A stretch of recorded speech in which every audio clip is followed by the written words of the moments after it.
Bonjour à tous et à toutes, je suis Lola alias Saperlipopette. Je vous retrouve pour mon deuxième épisode pour vous parler de tricot. Je voulais vous remercier déjà pour l'accueil du premier épisode.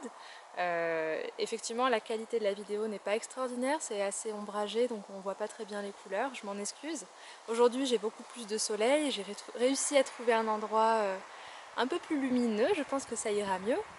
Il y a un peu de vent donc ça par contre j'espère que ce ne sera pas dérangeant. Euh, on verra.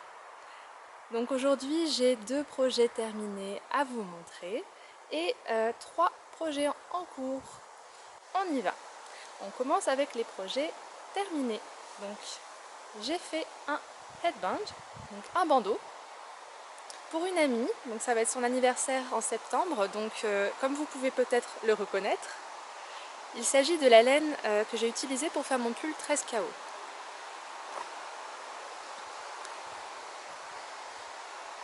Donc c'est la laine de House of Yarn qui coûtait à peu près 3,40 € la pelote, 100% laine. Il m'en restait exactement une pelote et je me suis dit qu'est-ce que j'allais faire avec. Et c'est là que j'ai vu ce bandeau que j'ai trouvé sur le site dansmacachette.com, donc qui est un blog, le blog de Caro Tricotte. J'ai beaucoup aimé ce modèle en point de blé. Donc je trouve qu'il donne vraiment du relief avec cette laine, moi j'aime beaucoup. Et cette amie aime vraiment les couleurs et notamment je pense que ce contraste va beaucoup lui plaire. Je peux l'essayer si ça vous intéresse. Hop. À mon avis il va tenir super chaud.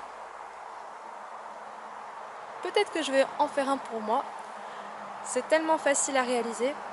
Le point de blé c'est une maille endroit, une maille envers qu'on répète sur 2 rangs. C'est-à-dire qu'on ne fait pas comme les côtes où on va tout le temps reprendre la même maille comme elle se présente. Là on va la reprendre comme elle se présente mais juste au rang suivant. Et au 3e rang, on inverse. C'est-à-dire que les mailles qui étaient à l'endroit passent à l'envers et on continue.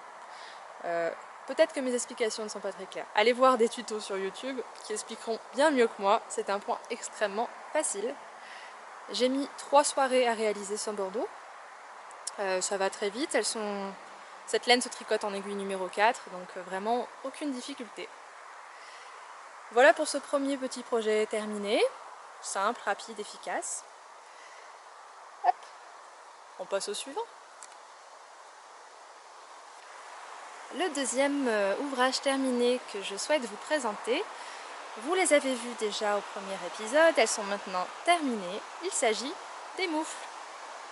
J'ai terminé enfin cette paire de moufles, très rapide et très facile à réaliser, mais ça m'a pris un petit peu de temps parce que j'avais pas forcément la motivation. En fait, j'avais besoin du tuto pour l'étape du pouce et pour l'étape du rabattage des mailles sur le haut.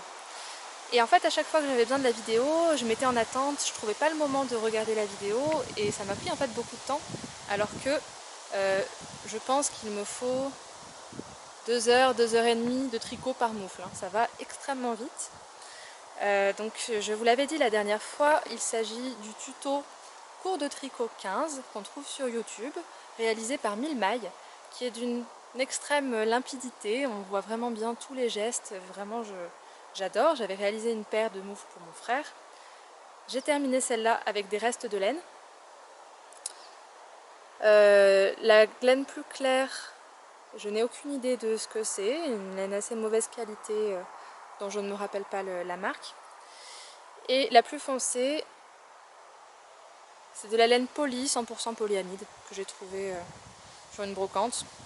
Donc j'aime pas forcément le résultat chiné, je trouve que le contraste entre les deux gris est beaucoup trop voyant pour moi, beaucoup trop contrasté. Par contre la taille elle est parfaite, je me sens extrêmement bien dedans, ça épouse vraiment la forme de ma main et c'est un pur plaisir de les porter, ça tient chaud. Comme je vous disais, je vais essayer de passer mes dernières pelotes dans des petits projets comme ça, des petits cadeaux. Et pour Noël, je me suis dit, pourquoi pas faire en fait une sorte de boîte, comme les boîtes à bas, mais cette fois une boîte à moufles, que je pourrais offrir à mes cousins, cousines et mon oncle et ma tante. Donc j'ai 4 cousins, cousines et leurs parents, donc mon oncle et ma tante. à qui je pense ce genre de petits cadeaux faits maison pourrait vraiment faire plaisir. Et je me disais, je vais en mettre donc 6 paires, peut-être même un peu plus, et comme ça, le jour de Noël, on ouvrirait ce cadeau commun finalement, et chacun pourrait choisir la paire de moufles qui lui convient le mieux par rapport à la taille, par rapport aux couleurs et à la matière.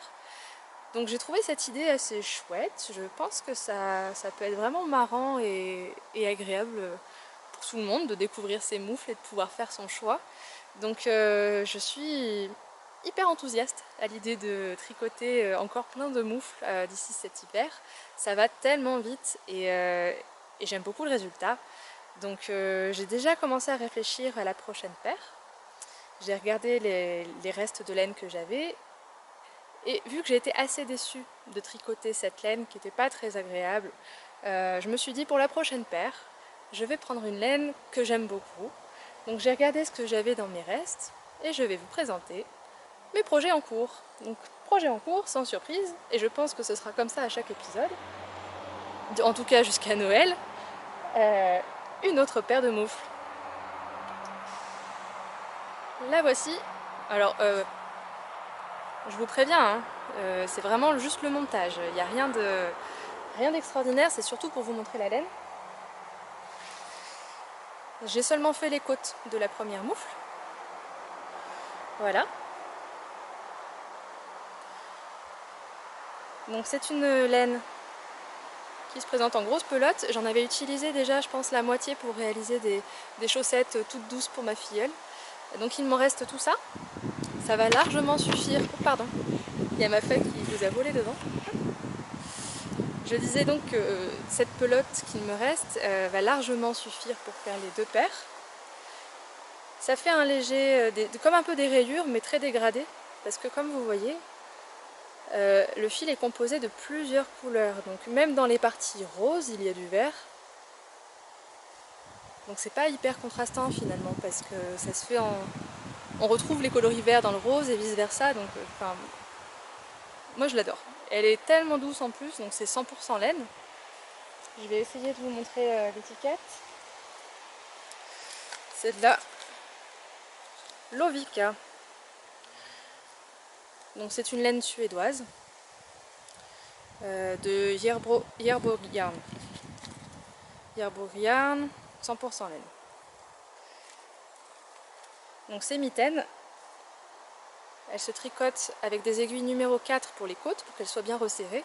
Et ensuite on passe sur des aiguilles numéro 5 pour faire le reste de la moufle. Ça c'est pour une taille femme. Pour une taille homme, pour celle de mon frère, j'ai utilisé une taille d'aiguille supérieure.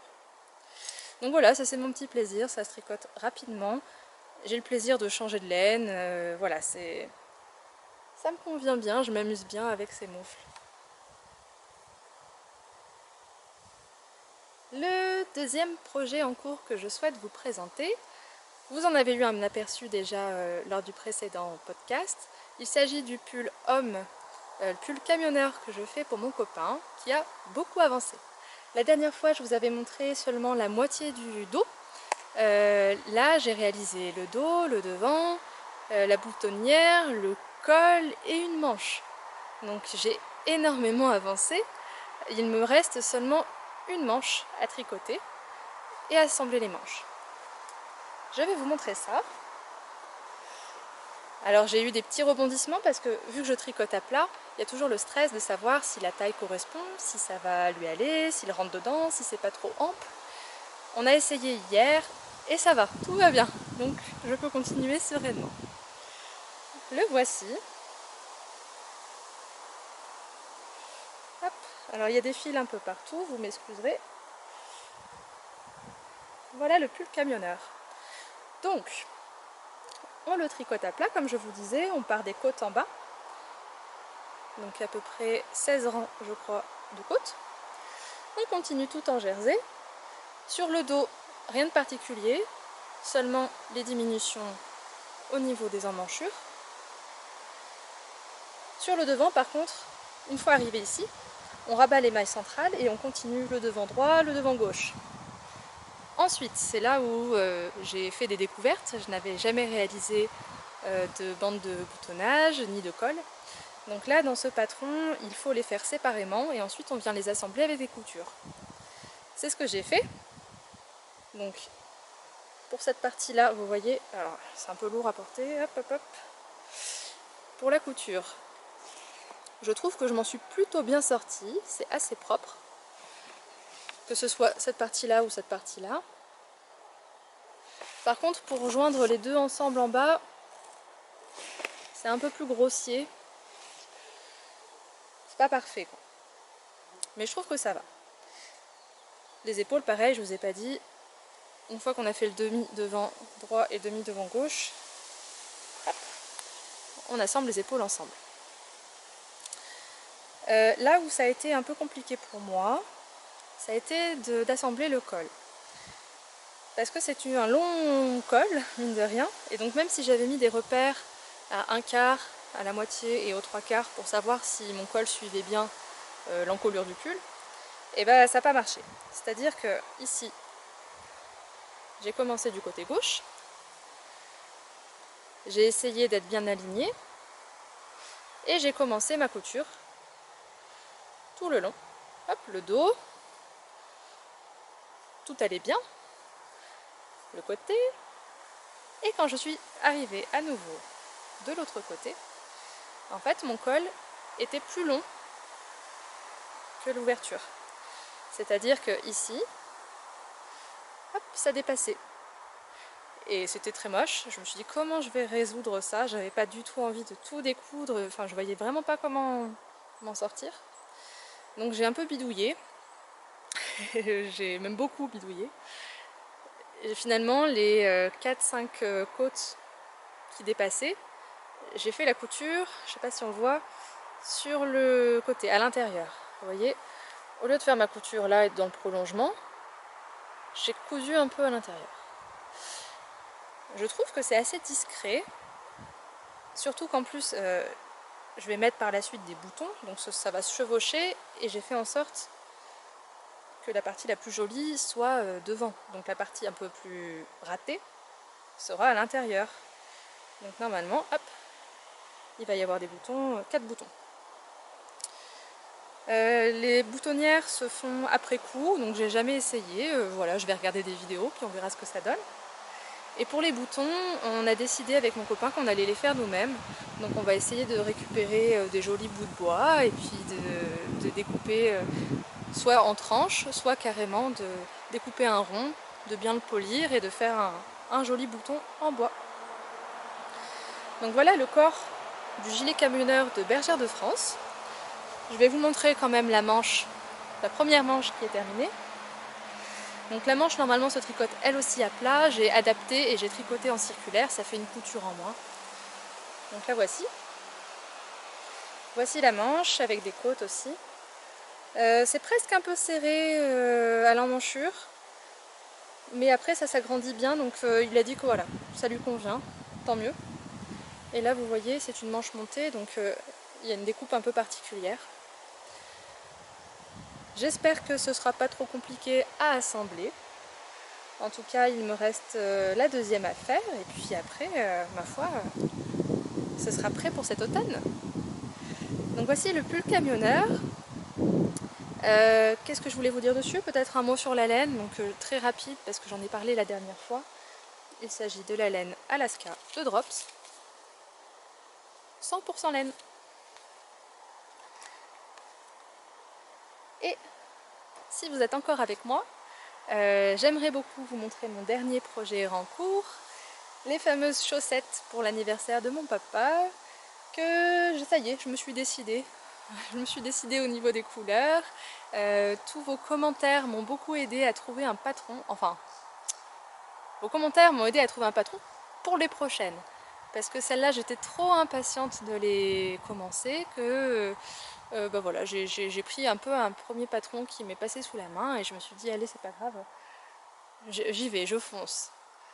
Mais je retiens quand même toutes vos belles idées parce qu'il y en a plusieurs qui sont revenues, notamment les Lily Socks, dont beaucoup de gens parlent pour démarrer, et à mon avis ce sera pour les prochaines.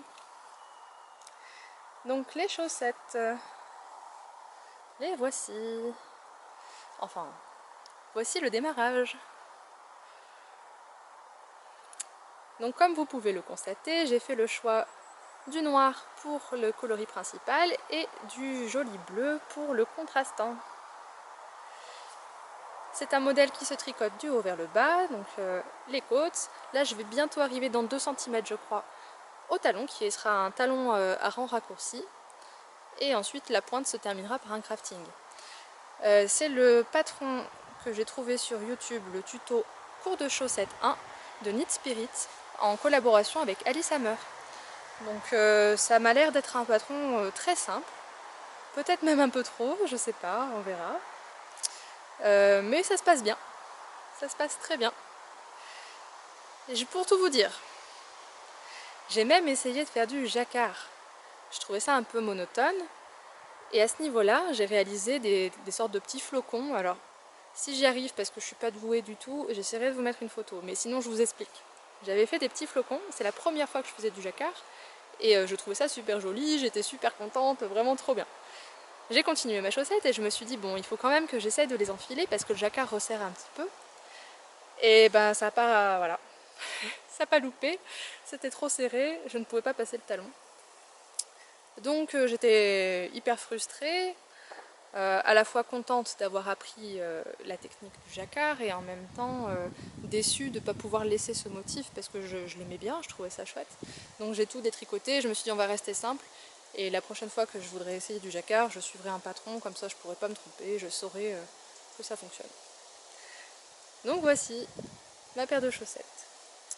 Il se trouve que je suis donc actuellement en Suède et dans quelques jours je pars en vacances en France. Vous ne me verrez pas donc pendant plusieurs semaines. Par contre je ne vais pas chômer parce que j'emporte avec moi ces chaussettes. C'était important que je vais avoir beaucoup de trains, beaucoup d'avions et je me suis dit des aiguilles en bois ça devrait passer. Un petit projet facile, rapide.